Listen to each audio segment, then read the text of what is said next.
Next chapter का नाम देख लो, composite and mix supply.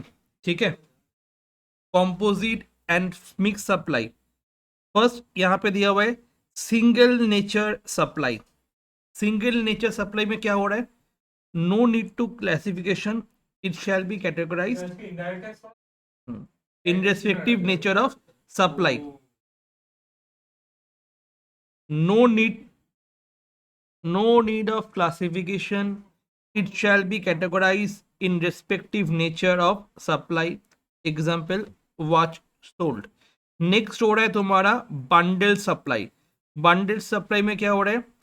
It needs specific classification. यहाँ पे क्या करना होगा? स्पेसिफिक क्लासिफिकेशन तुमको करना होगा। एग्जाम्पल समझ में आने वाला है। जब ट्यूशन सर्विस हो रहा है, ठीक है, ट्यूशन सर्विस में क्या हो रहा है? Provided with study mat and free refreshment in the classroom. कहाँ पे मिलता है ऐसा? इसको बोला जाता है it is bundle service, that is combination of free supply. One is supply of tuition service, next हो रहा है तुम्हारा बुक्स, एंड उसके बाद क्या हो रहा है? फूड। ठीक है, इसीलिए तुमको क्या करना होगा? तीनों में क्लासिफिकेशन करना होगा जब बंडल ऑफ सप्लाई होता है। A bundle supply shall be classified as per provision of section 8 depending upon its nature whether it is composite supply और mixed supply। तो bundle supply को हम लोग देखने वाले एंड क्लासीफाई करने वाले उसकी नेचर के हिसाब से। वो नेचर क्या हो सकता है? आइदर कॉम्पोजिट सप्लाई हो सकता है या फिर मिक्स सप्लाई हो सकते हैं। तो सिंगल नेचर सप्लाई क्या हो गया? सिंगल नेचर का सप्लाई मतलब यहाँ पे कोई भी क्लासिफिकेशन का मेरे को जरूरत नहीं है, बट बंडल सप्लाई में मेरे को क्या करना होगा? क्लासिफिकेशन करना होगा। जैसे कि एग्जाम्पल था ट्यूशन सर्विस में। ट्यूशन सर्विस में तीन चीज दे रहा था, एक है ट्यूशन सर्विस, दूसरा है तुम्हारा स्टडी मेट एंड तीसरा है तुम्हारा फूड। तो इसमें तीनों में सब फूड फूड। ठीक है, सीए के क्लास में मेनली ये होता है। सीए के क्लास में पहले हम लोग को क्या होता था पता है? बिकॉज तीन तीन तीन 6 घंटे का बैक टू बैक क्लास चलता था या फिर उससे भी ज्यादा। तो उस टाइम में क्या, उस टाइम में क्या होता था? एक ब्रेक मिलता था, उस ब्रेक में ट्यूशन सेंटर के अंदर ही समोसा चाय ये सब बिकता था। एक सेंटर रखा हुआ था वहां पे, पैसा दो वहां पे खा लो वहां। ठीक है, तो वही ये होता है तुम्हारा बंडल ऑफ सप्लाई। अब हम लोग देखने वाले कि ये जो है ये नेचर हम लोग डिपेंड, ये जो क्लासीफाई करेंगे कौन से नेचर के बेसिस पे? नेचर होगा तुम्हारा composite supply and mix supply. तो composite supply and mix supply में पहला है कॉम्पोजिट सप्लाई। इसका डेफिनेशन भी आता है। Composite supply, right a short notes on composite supply, explain the concept of composite supply. तो कॉम्पोजिट सप्लाई भी क्वेश्चन पूछा जाता है। तो कॉम्पोजिट सप्लाई में क्या हो रहा है? Composite supply means supply made by taxable person. Supply made by a taxable person. जो टैक्सेबल पर्सन मतलब जो रजिस्टर्ड पर्सन है, जो टैक्सेबल पर्सन है उसको सप्लाई, वो सप्लाई कर रहे हैं। Made by a supply taxable person to a recipient consisting of two or more taxable supplies of goods or service or both। two or more taxable supplies of goods or service or both मतलब एक से ज्यादा तुम्हारा अगर supply होगा तो उसको हम लोग क्या बोलेंगे? कॉम्पोजिट सप्लाई बोलने वाले। और any combination thereof, any combination thereof मतलब सप्लाई सर्विस दोनों मिला के। Clear? Which are naturally bundled and supplied in conjugation with each other. मतलब उसको अलग नहीं कर सकते in the ordinary course of business.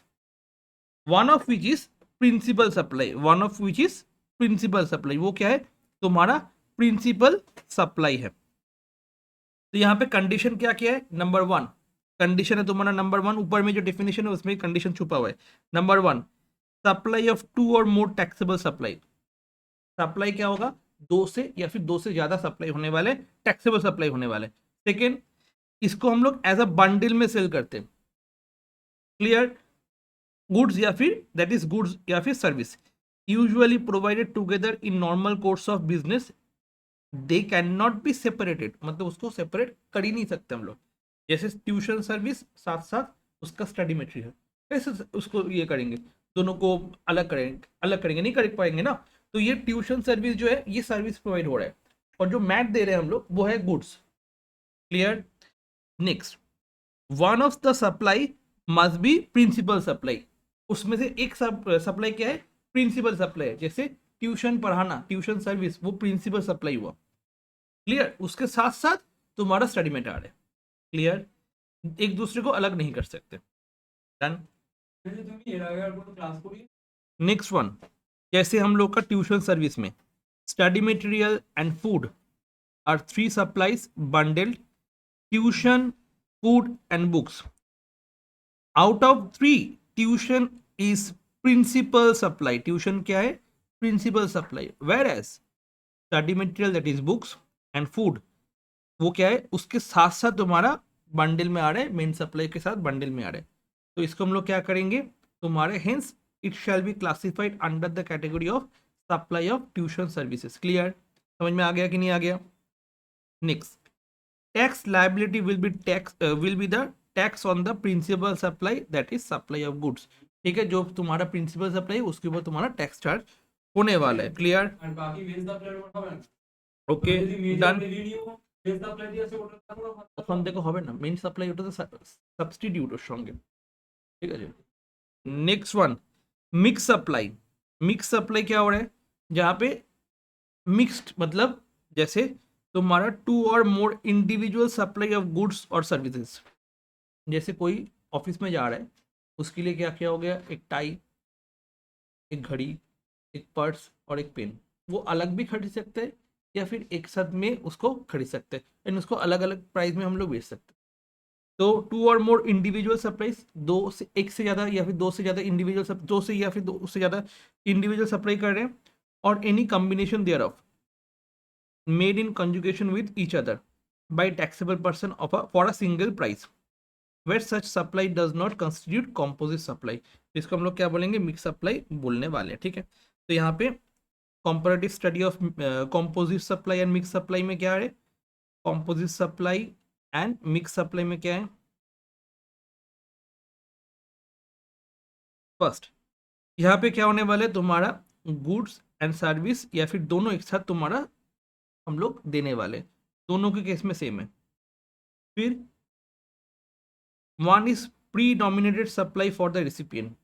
Pre dominated service मतलब ट्यूशन सर्विस, ट्यूशन सर्विस। ठीक है, ट्यूशन सर्विस वहाँ पे प्री डोमिनेटेड था। तुम्हारा ट्यूशन सर्विस क्या था? प्री डोमिनेटेड था। नेक्स्ट, एक ही सिंगल प्राइस में कहाँ पे हो रहा था? एक ही सिंगल प्राइस में तुम्हारा यहाँ पे हो रहा था, मिक्स सप्लाई में। नेचर ऑफ बंडल कहाँ पे था? बंडल तुम्हारा यहाँ पे हुआ था। Provided ordinary course of business. ठीक है, तो ये इतना इंपॉर्टेंट नहीं है। तुम्हारा क्या इंपॉर्टेंट यहाँ पे? डेफिनेशन पूछा जा सकता है।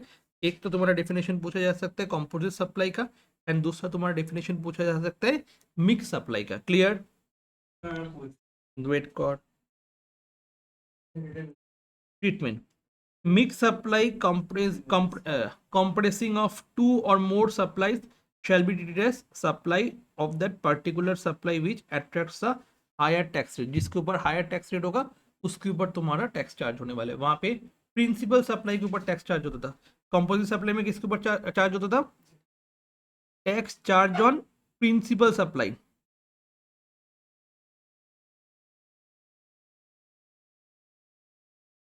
Tax charge on principal supply. और यहाँ पे टैक्स किसके ऊपर चार्ज हो रहा है? जो पर्टिकुलर आइटम में हाईएस्ट रेट ऑफ टैक्स लगता है उसी आर्टिकल के ऊपर टैक्स चार्ज होने वाले। मतलब ये चारों में से जिसके ऊपर हाईएस्ट टैक्स रेट अप्लाई होने वाले उसके ऊपर हम लोग टैक्स रेट चार्ज करेंगे in case of mix supply, जहाँ पे बाकी गुलो तो হবে ना, in case of mix supply. Clear, तो यहाँ पे दोनों ही एक साथ दिया हुआ है।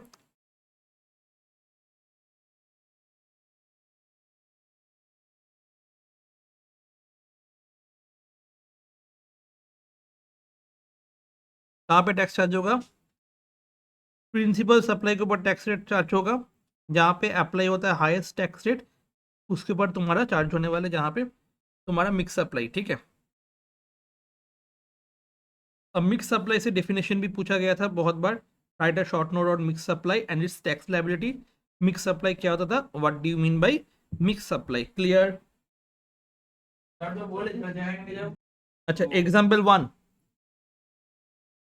Bucket free with detergent, detergent खरीदो बकेट मिलेगा, ठीक है। ओके, तो if a shop offers free bucket worth 200 with detergent purchase of 210, ठीक है। मॉल में भी होता था ना कि इतना प्राइस का परचेज हो गया, it cannot be termed as composite supply because does not seem to be naturally bundled. Highest rate of GST will be then apply in the mixed supply. Booking train tickets, राजधानी train ticket में एकदम राजधानी train ticket के ऊपर तुम राजधानी का train ticket खरीदे, तुमको उससे उससे साथ खाना लेना ही होगा, मिलेगा ही मिलेगा। तो वो क्या हो गया तुम्हारा, ये तुम्हारा चीज हो गया तुम्हारा कॉम्पोजिट सप्लाई, ठीक है। It is a composite supply where the products cannot be sold separately and transportation to the passenger is a principal supply. तो ट्रांसपोर्टेशन ऑफ पैसेंजर क्या है, प्रिंसिपल सप्लाई है, ठीक है। तुम राजधानी ट्रेन में चलोगे तभी जाकर तुम उनको खाना मिलेगा ना, ठीक है। और इसीलिए वो प्रोडक्ट कभी भी सेपरेटली सेल नहीं कर सकते। तो rate of GST applicable on the transportation of passenger bye rail, the charge by IRCTC on booking of राजधानी टिकट, जो टिकट का प्राइस है उसके ऊपर तुम्हारा कितना परसेंट चार्ज होने वाला है, जीएसटी का तुम्हारा रेट होने वाला है। क्लियर। 2020 में क्वेश्चन आया था 92 पेज नंबर पे, अ dealer sold detergent along with bucket, the taxable value of supply is 1,20,000। तो टैक्सेबल वैल्यू कितना है, 1,20,000 है। Rate of CGST and SGST on detergent क्या है, 9% है in each case, and the on the bucket 14% है। तो कंप्यूट सीजीएसटी एंड एसजीएसटी, तो यहाँ पे dealer sold detergent along with bucket, bucket sale कर रहा है, ठीक है, एंड उसके साथ क्या मिल रहा है उसको, एक डिटर्जेंट मिल रहा है, ठीक है। मैं दोनों भी एक साथ सेल कर रहे हैं। तो टैक्सेबल वैल्यू कितना हो गया, 1,20,000। तो हम लोग क्या बोले, दोनों में जो हायर टैक्स रेट है वो लेना पड़ेगा। तो डिटर्जेंट में टैक्स रेट कितना है, 9%, बाकेट में टैक्स रेट कितना है, 14%। तो बाकेट वाला टैक्स रेट तुम्हारा एप्लीकेबल हो जाएगा, बिकॉज ये मिक्स सप्लाई है। तो जो हाईएस्ट टैक्स रेट होगा वो एप्लीकेबल होने वाला है, that is 14% CGST and 14% SGST होने वाला है। क्लियर। तो ये तुम्हारा हाईएस्ट टैक्स रेट समझ में आ गया। तो इसके ईयर 2020 में एक ईयर का क्वेश्चन आया था, पेज नंबर 92 में दिया हुआ। तो ये हो गया तुम्हारा कॉम्पोजिट एंड मिक्स सप्लाई खत्म।